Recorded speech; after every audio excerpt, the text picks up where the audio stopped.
Une heure dans ses pavés vaut mieux qu'ailleurs. Combien de temps passes-tu dans la présence du Seigneur?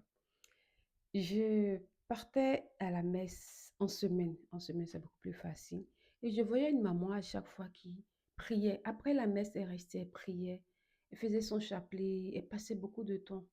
Et un jour, quand je suis rentrée à la maison, je me suis dit, mais il faut que je fasse comme cette maman. Après la messe, il faut que je prie. Il ne faut pas juste après la messe que je sorte de l'église.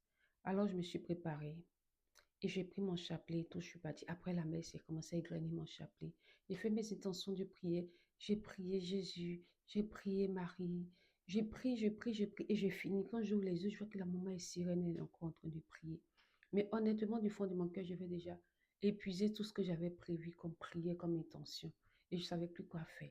Je regardais la maman, je me suis dit, bon, franchement, je ne vais pas la surveiller, j'ai plus rien à dire, j'ai pas d'intention, alors je rentre à la maison. Donc, je suis rentrée à la maison et j'ai attendu que la maman finisse. Elle a fait peut-être 4 heures de temps dans la prière, dans la présence du Seigneur.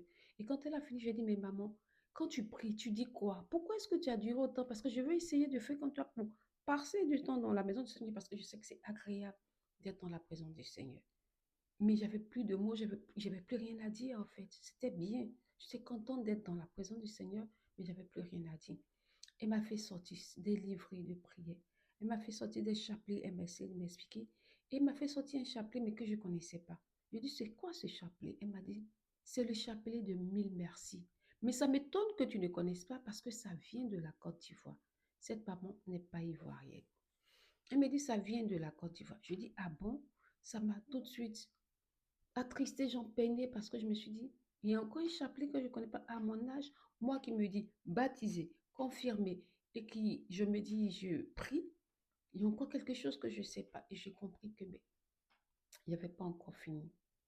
Il n'y avait pas encore fini de vraiment connaître, de vraiment apprendre dans le Christ, dans le Seigneur, dans l'Église. Et tout de suite, j'ai appelé Abidjan, je lui ai dit, il me faut ce chapelet-là. C'est le chapelet de mille merci. Il me faut ce chapelet-là parce que je dois apprendre à prier ce chapelet. Et toi, combien de temps passes-tu dans la présence du Seigneur? Est-ce que tu connais le chapelet de mille merci? Comme moi, est-ce que c'est ta première fois de l'entendre? On ne finit pas d'apprendre dans les spirituels.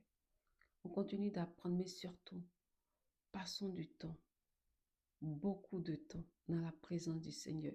Si tu priais que tu as commencé à faire 15 minutes de prière, pousse, va jusqu'à 30 minutes, va jusqu'à 45 minutes, une heure et essaie de te surpasser. C'est ça, parce que plus tu es dans la présence du Seigneur, plus tu entends sa voix, plus tu entends ses